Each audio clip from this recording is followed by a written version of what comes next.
Olha, neste bloco nós vamos dar um passeio pela exposição França Equinocial para Sempre. Beleza. Bem aqui, olha, esse mapa aqui é São Luís antes da fundação. Ele está em francês e português. Português e francês.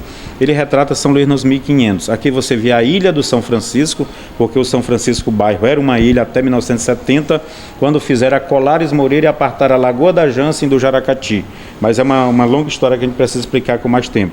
Aqui nós temos o Porto de Javiré, que é o Porto da Ponta da Areia, uma feitoria, que é local de troca na Ponta da Areia, o Forte Sardinha, que era quem protegia o Saguaba, que é o Vinhais Velho, e ao mesmo tempo ele protegia e recebia proteção pelos fundos.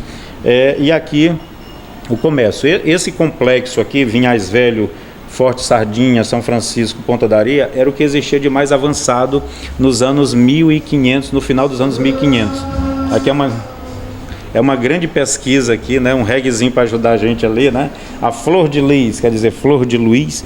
Foi esse complexo aqui que foi para a França pedir para o rei começar uma colônia nesta parte do Brasil. Foi aí que começou. Por isso que o nosso DNA é um DNA da França, porque antes da fundação já existia esse complexo que deu origem à nossa cidade. Os papagaios amarelos era como os franceses eram chamados. Tanto no Maranhão quanto no Rio de Janeiro. Le Perroquet jaune, em francês, ou no Tupi, que era Ararajuba. Arara, papagaios. Uba, amarelo, papagaios amarelos. Então aqui a gente tem a reunião real lá na França, tem um mapa aqui dizendo Maranhão, desde do Mucuripe, Mucuru até os confins, Cametá, no Pará para frente. Maria de Médici, a rainha regente, o rei menino Luís XIII, 12 anos, o pai dele que já tinha sido assassinado no ano anterior, Henrique IV, Daniel de Latouche, François de Razilly, Charles de Vaux, Charles de Montmorency e tantos outros, o cardeal François de Joyosa, que deu dinheiro para construir o primeiro convento capuchinho no Brasil, que é a Capela dos Navegantes, lá na igreja de Santo Antônio. Foi dinheiro dele, ele batizou Luís XIII, ele coroou Maria de Médici e várias outras personalidades da França, né? E a Flor de Lis sempre presente. Então aqui é uma tentativa de reprodução das reuniões, que não foi só uma, várias reuniões, nós juntamos em um único quadro do que decidiram que aqui no Maranhão teria um forte, teria um convento com igreja e teria um porto que era a base, a alma, no caso dessa colônia na capital, em São Luís. Aqui a gente tem o primeiro mapa do Maranhão, que está na obra de Diogo de Campos Moreno, no Livro que dá razão ao Estado do Brasil, é o nome, Livro que dá razão ao Estado do Brasil, de 1614 para 16, quando ele fez a Jornada Milagrosa para cá. Então a gente tem muitos termos em francês e em tupi. Por exemplo, Porto Principal dos Franceses, nós temos aqui Porto dos Franceses com 2 fortes, que é São José de Ribamar, aqui é o Centro Histórico de São Luís, Migãoville é o Vinhais Velho, Ponta da Areia ali, Araju é o Araçaju, Aracaju, Ará mais Caju, que quer dizer o cajueiro do papagaio, que deu origem ao nome Araçagi, a gente conhece muito bem. Grandança é grande, esse D era para estar bem aqui, Grande Ança, Grande Bahia, Grande Enseada. Ilha do Cirurgião, a Ilha do Cajual, a Ilha do Cirurgião Tomás de Lastre, o primeiro cirurgião dessa parte do Brasil. Tapu Itapera, a morada dos índios Tapuias, é Alcântara. Só essa pincelada forte. Pincelada aqui, o Forte de Santa Maria, que é o Forte dos portugueses. Forte de Caiú, que é o Forte de Pedra dos franceses. Que Caiú virou Caú e Caú virou Caúra.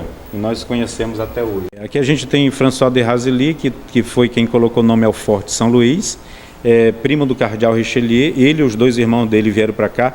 O irmão do cardeal Richelieu veio para São Luís também, que era um frade na época, e ajudaram a começar essa civilização aqui. Colocou o nome no Forte São Luís, que se estendeu a toda a ilha, e por isso nós somos ludovicenses, que vem de Ludovico, que é Luís, o rei da França em latim. Ludovico gerou Ludovicense ou São Luizense.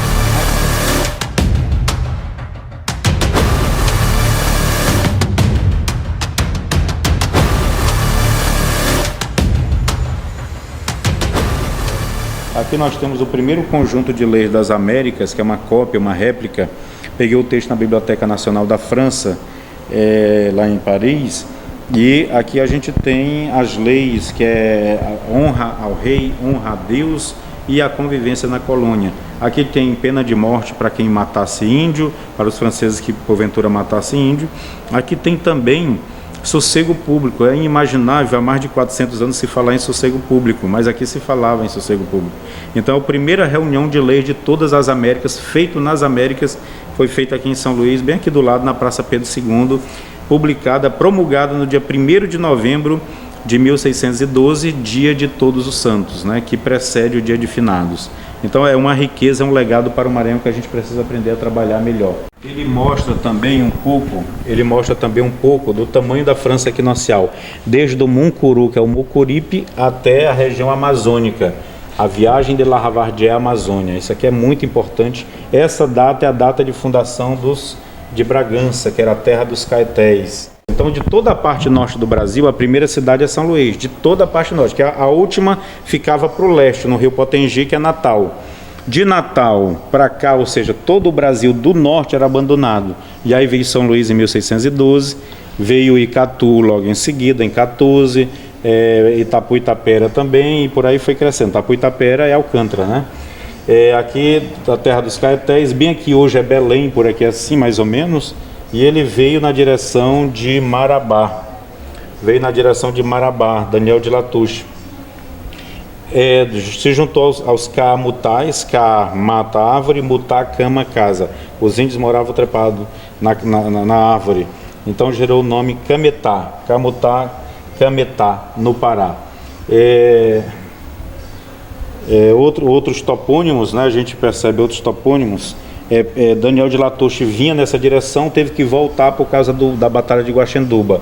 Então ele voltou às pressas e deixou os imediatos dele lá, que era exatamente Devaux, Blanchatier e Debou. Eles ficaram aqui e depois passaram direto para a Europa, porque São Luís já tinha sido tomada pelos portugueses.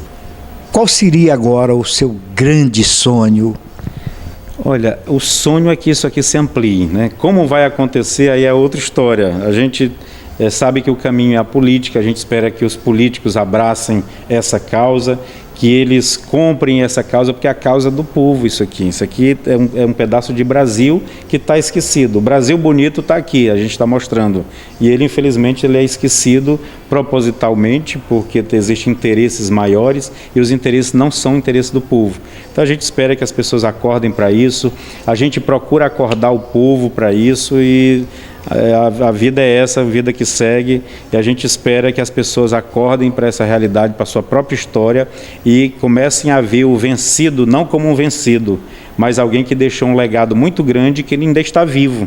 Só falta que a gente assopre essa brasa e cresça. E a gente se considera instrumento para fazer isso, para correr atrás, para fazer um Brasil melhor, para fazer a cabeça das pessoas, cabeças melhores, ligadas mais a coisas que realmente são importantes, que é a própria história.